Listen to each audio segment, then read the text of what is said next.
Hi, I'm Lonnie Brennan, I'm Michelle Brock. and you're here today with us on Georgetown Today. We'll be discussing some of the local issues and events taking place in our community.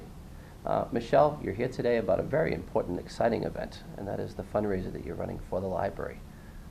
Why don't you take it away and explain to us a little bit about what's going on with the fundraiser? Okay, this originally started off that I was going to do a brick campaign for the library. We were going to, have everyone have their name on a brick, and it would be in our new entranceway on the outside. And then our director, Ruth Eifert, saw, actually I believe it was her husband, had seen at a conference this beautiful wall that this artist has been doing in Connecticut. And she brought it to a meeting, and we said, oh my gosh, this is a beautiful idea, much better idea than, traipsing over the front walk and all the salt and sand and whatever. This is a wall mural that's going to go up inside our library. It's going to be just as beautiful in 100 years as it is today. Now you brought along some show and tell, if you will. Yes. You can show the folks. Yes. This is a library that was done in Acton, Connecticut. And it is a 25-foot mural, 25 feet long, and it's probably about 5.5 feet tall. Our mural is going to be 18.5 feet long, and it's going to be about 4.5 feet tall. Wow, a good size. You brought along some other, I don't know if you wanted to say something else before I show some of them, but these tiles are absolutely beautiful pieces. I'm not sure if they can tell on camera at home, but well, this is our individual tiles. If you have something that you want to say in about 3 lines, it's a 2x6 tile, and it will go within our mural. You probably can't see it very well here, but you can see this white imaging. These are all these 2x6s with different people's names and events and anniversaries and memorials. Anything that you want to live on in our town for the next 100 years is a great way to have it done right here.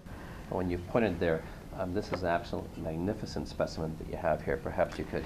Okay. I'll take those back. Thank you. This is the largest mural that we are doing. It is a 12 by 12. This particular mural was done specifically to this family. They wanted something to commemorate their mother, and we found something that would fit within the parameters of our mural wall. I just want to step back a minute and tell you that the wall is, the symbol for our wall is Georgetown Generations, and it is a historical perspective of Georgetown from the past all the way to the present. And so we're going to start, of course Georgetown started 1600s, but we're going to be kind of chronologically putting these moments across this wall. This particular one is representative of the 1920s, lifestyles in the 1920s. And you can see this is the family home. This indicates here that we've got, we had the postman would deliver by horse and buggy. This family was very much readers, and you can see here that there's gas lamps and things like that. So the artist very much likes to kind of customize things. I mean, yes, we do have certain things that we want to get on this wall. We want to have things that relate to our shoe history. We want to have, some of our old buildings commemorated. People that have been here, George Peabody, of course. So there's certain things that have to be on our wall, but we do have room to have some creative aspects on this wall. So I invite anyone who has something that's near and dear to them that they would like to see put on this wall, that they contact me sooner than later so that we can find a spot for them before they're filled. You should give your contact information. Oh, okay. Yeah, I grab another tile here. If you are at all interested in buying a tile, you can contact the library at our Elm Street location. No, I'm sorry, yes, it is Elm Street, the temporary location. Any of the librarians there can give you an order form. You will be seeing a brochure within in your mailbox in the next month or so that will give you even more information about it, and you can fill out that order form. You can mail it in, call, come in person. We'll help you any way we can. Now, I have to tell you, one of the most interesting things for me here and shocking things was, when I think of tile, I'm thinking bathroom tile, floor tile, flat tiles. These pieces are amazing. Yes. And I expected they were, maybe, but it's important to get this out and on the airways. Here's another one that you have here. This is from one of the groups in town. Yes. And this is a Girl Scout troop that had some money in their treasury that they wanted to be commemorated on the wall, and they chose the town seal. So we, I think you're right. You do have to understand that these are three-dimensional tiles. These are hand sculpted by our artist. She's in Connecticut.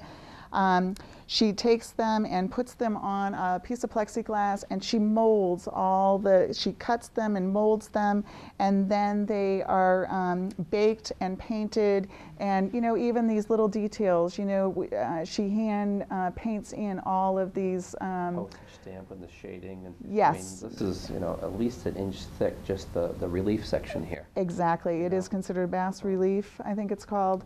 So yes, do come by and see them at the library. They're much more impressive to be able to see them and touch them. And it's going to be a neat wall when you think about it's going to be 18.5 feet tall, 18.5 feet wide, and children when they go in are just going to run their hand along this wall. It's going to be right at their height. I was doing that too. It's just absolutely amazing. You had some too that. Here's another one over here, and I know you have plenty to show. Yes. This is book spines that are going to be going across the bottom of our wall mural and up both sides. Each of these tiles can accommodate a significant amount of letters. If you have a family name that is pretty long, we could get that in on 2 lines. I don't know if it's a good time now to talk about our pricing or. Well, we're going to get there. We're going to get there. Right here, this book spine, this one piece right here is $100. Then our next, they go up here in price. The next go around here is $150. This will give you up to 3 lines that you can customize to yourself. We also have a couple of tiles in there that are $400 and $500, and this one here is a $700 tile, and then this one here is our $2,000 tile. Trying to think what else. A great commemoration to a family. Yes. To put something together for your heritage. Yes, I agree. I agree. You also had a booklet here that you showed me briefly just before we started taping this episode. Yes. I guess I should probably grab some of these so they don't get damaged. I assume these ones are paid for now. These are paid for, yes, they are. On the walls, and people saw them first here. Yes. Live on Georgetown Today. These also, the reason I brought this book is not only do we have historical images, we also have opportunities if you love wildlife, if that's something that's important to you, we want to have that on here. If you have family members who are into sports, those are things that, we can't have a full wall of sporting figures, but there's definitely a place for that because that's our history today. And in 100 years now, from now, it'll be even more different. And some of the groups, you had the Girl Scout troop that you showed here. I believe that JC's is one of the ones I saw over there. I think there were some other groups that have come forward. I think the KFC is going to be doing a plaque. So and that's it's a wonderful thing for the groups who contributed so much to the community. Yes, and we want to have that recorded on this wall. You can have individuals, businesses, groups. Churches, teachers, anyone, you're welcome to be part of this project with us. And let me tell you that the money raised from this is important because it's going to pay for all our chairs and all our bookshelves, and this is going to be a beautiful facility, and we want to have some beautiful things in there to showcase that. Now, is there a dollar amount? I know that there's that thermometer up in front of the in front of the library now, and I know that right now the mercury is kind of low. It's just getting started, but and the brochures will be out soon. But what is your goal? We would like to raise $500,000 for all of these things. That includes our computers and everything that's going to make this a showpiece of our community. Well, I think you're off to an absolute phenomenal start in the contributions that have come forth so far. I'm just stunned by this. I was amazed when I sat down here. And the first time that I saw them and you unveiled them, it's like, wow. So now I got to do something about a plaque. I'm not the artsy person, though, so that's why I think it's great that there's a brochure and there's a way to contribute and and contribute with others in terms of families getting together. Yes, we had I had someone come up to me and ask me, you know, maybe I might try and get my street to get together and put some money together, and we'll, you know, buy all the book spines on one section. Or, you know, you learn so much about Georgetown history. I have learned a lot by doing this, and you know, I'm willing to work with anyone. We'll work with you. If you look over here, this is where our entrance is, and you're going to come through this vestibule, and this is where our wall is going to be. It's going to be on our carved wall. This well, right now it's still outside, but it will be our inside interior wall. So you're going to walk in, you're going to see this, and you're going to have to walk around the whole wall until you get to the circulation desk. That's where you're going to be checking out all of your books. So everyone who ever steps into this library is going to see this wall. And, you know, I mean, this isn't just for people who are going to be walking in to take their books out. We're going to have kids that are going to be walking in there. You know, this is going to be a place they can walk down the hill from school, and they can, you know, be in the study carrels up here. You know, we're going to have meeting rooms that, you know, we're always looking for meeting rooms here in town. We're going to have some availability of that. All sorts of different people are going to be in this library, and it's going to be such a showpiece. It's really going to be an asset to our community. I'm amazed. I'm stunned. The quality of the plaques, the location, the curvature of the wall. This is amazing and very aggressive fundraising program. Yes, yes. And if you haven't seen our banner outside the temporary library, we want you to come in and buy one now. You know, don't wait. You know, don't delay. You want to get the tile that you want. You know, please come and talk to us as soon as you can. I did have one more thing that I wanted to mention. I forgot up till now. The wall is going to be curved, and currently, if you look at the exterior of the building, there's 3 windows up there, and those have to be encased in. And we're looking to find 3 themes to go in that wall. It has not been decided yet. It's a 2-foot by 2-foot space.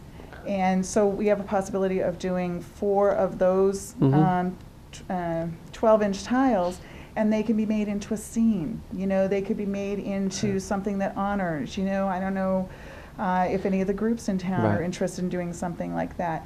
It's going to be, you know, just a little bit above eye level, and it's going to be a great, you know, spot for people to, you know. I instantly think of our veterans, of our American Legion. Yes. That's what first comes to mind, and some of the service organizations, of course. And it could be, you know, 4 different images put in this spot. You know, our services, our fire, our police, whatever. You know, we're open for that. Well, so having the oldest continuously operating volunteer fire department right down the street. Absolutely. It's just a credit, and having 2 fire companies working together as one Georgetown Fire Department. Again, there's so much here, and there's so much history in this town. And you're going to learn about it on this wall. Another thing that the artist has said to me in the past, that walls that have finished, they've done brochures for the wall that kind of walk people through their history. And so school classes will come in and kind of spend time looking at it. And so, you know, we've kind of, I don't know, I don't want to say kids today, but, you know, when you're a young person, you don't understand kind of what life was like back in the 1700s. And, you know, when you look down Georgetown Square and you see it all beautifully done like it is today, and you go back and look at the 1700s tile, and they're going to be dirt and, you know, people walking and, you know, horse and buggy, it's neat. It's neat. And they can sounds see really it good. and feel it. Cool. Could you just tell us one more time? Absolutely. Our information of where to buy these tiles. Again, come to the library, talk to the librarians, talk to our director. Also, if you want to go on our website at georgetownpl.org, all the information is on there with some pictures of the tiles, our price list, and, you know, give us a call. I'm not sure how you feel, but I'm always a little nervous on this idea of setting up cameras and audios and things like that. But I think it's absolutely a spectacular project that you're doing, and I really mean that. I think it's great. Thank you. And it's spectacular that you came on and helped re-kickstart Georgetown Today and these episodes, and we're hoping to have you back again to tell us how things are going. And having a red bag over here, and it being Christmas time, small present for you for being our guest. And thank you. there's a little box of chocolates inside there, of course, but mostly a little stuffed animal and And I just wanted to say thank you. Thank you. Sweeten me up so I'll come back again. That's the whole idea. You know, I'm transparent. Anything, I'm totally transparent, but thank you very much. Oh, thank you. Thanks for inviting me. Okay. All right. Hi, I wanted to thank you very much for watching this episode of Georgetown Today. We'll be trying to do this every week or every other week. I have a few announcements to make, and that is the Affordable Housing Task Force. The town could really use some members, and of course to find more information out about that, you can go to the town's website or click through from georgetowntoday.com, which is really your free site. I've sponsored it. It's there, whatever you need posted, providing it's appropriate for the community and all ages, then you can post it there. Also, the Conservation Commission, we have an opening in the Conservation Commission. One of the commissioners resigned. He had worked very diligently on the committee, but work has taken him away, and it's always a big thanks for anybody who contributes and works on any of the town boards. So if you're interested in the Conservation Commission or in the Affordable Housing Task Force, you can contact Steve Delaney at the Town Administrator's Office and just let us know that you're interested. Now, there's a few articles in the news, and I figured I'd point out some of those for folks who may not have gotten them. One of the biggest news here for Georgetown in last week's Georgetown Record is that the town's getting new cable choice. So if you've not been barraged yet by Verizon, they'll be providing a lot more equipment to us, and it's a big benefit to the town, and of course a big thanks to the folks on the cable committee and the folks you'll see scrolling on the end of the show who have contributed to all the work putting shows on the air. Locally also, the search for a new superintendent has begun, and I'm sure we'll be hearing a lot about that. One of the interesting things in both the Daily News and the Eagle Tribune picked up on the article also, but I guess they're related papers now, is that the new salary for the new person coming in has been jacked significantly above what our current superintendent of schools is making, and I'm not sure why they've set the ceiling, or rather the floor of the new salary significantly above a person who's been there a couple of decades. But it looks a little bit strange, and I'm sure we're going to be hearing more about that as time progresses. Locally, a new newspaper has come to town, and I contributed an article to that, but not the one I want to talk to you about first, which is this is our veterans agents. Terry Hart graced the front page of the debut issue here in town in October. And Terry Hart has been our longtime veterans agent, both in the town of Georgetown and some of the surrounding towns. And each month they do a hero of the month, and they pick someone who has served in one of the forces and do an elaborate story on that person, a very extensive story. And it's a great article, and there's still copies available around town. I'll close with the more recent article, but there was one more thing in the news, and that is there's a lot going on now with, I'm going to have to kill the cell phone there. Sorry about that. I had killed it earlier. That was work calling, so I'll have to segue that in there somehow. I wholeheartedly apologize. My daughter put in the yeah, the spaceship falling down. And another article in the news, and this one here is a little bit on the distressing side of life, if you're not a pro-tax person such as myself, and that is the state and the state discussing, and Deval Patrick wants to let communities create their own taxes for restaurant meals and hotel stays. So theoretically here in Georgetown, the Board of Selectmen could adopt and impose a meals tax. What that would mean is if you go into one of the local restaurants, Rock Pond, the Tavern, Theo's, we could derive some income from that sale in addition to the state tax that you're already doing. I can understand perhaps that there's some discussion going on about tourists coming into some of the larger communities such as Boston, but I'm looking forward to reading more about that issue. It graced the front page of our Eagle Tribune as another tax revenue piece. I did a column. I was asked by this new paper that came into town, the Valley Patriot, and I just wanted to highlight one part of that, and that was a local Georgetown resident, Karen Reddy. Karen just recently, and I'll put it right here, Ms. Reddy took center stage on the State House steps in November, stepping in front of the big microphones, the TV cameras, and a CNN crew, and calmly, confidently addressed the 5,000 plus crowd gathered at the State House for the Constitutional Rally. It was a very interesting rally. I attended it, my daughter attended it also, and I think that leaving the politicians out of it, it was particularly noted to see a local Georgetown resident, to speak on that. And I believe that some of that tape from her appearance would be on our cable station. She would be able to see it. When this article was written, at the time that I wrote it, Chairman Richie Clow had been readmitted to the hospital. He had recently had his leg amputated, and I just wanted to put out a heartfelt welcome back to Richie, to Don Lambert, and also to Bob Appridge. These are three town fathers, if you will, people who have contributed significantly to the community, who have all had different illnesses that have either left them in wheelchairs, or in the case of Bob, hip replacement from falling downstairs. Each of them are in incredible spirits. I've talked to each of them. Actually, I knew Don's son, but as a trumpeter here at school before he graduated, and also for working down at Georgetown Lumber. And to meet an individual going through an illness, it's always a tough thing, but all three of them are doing spectacularly well. We wish them and their families the best and the happiest of Christmas and New Year's, and I want to thank you for watching this episode of Georgetown Today.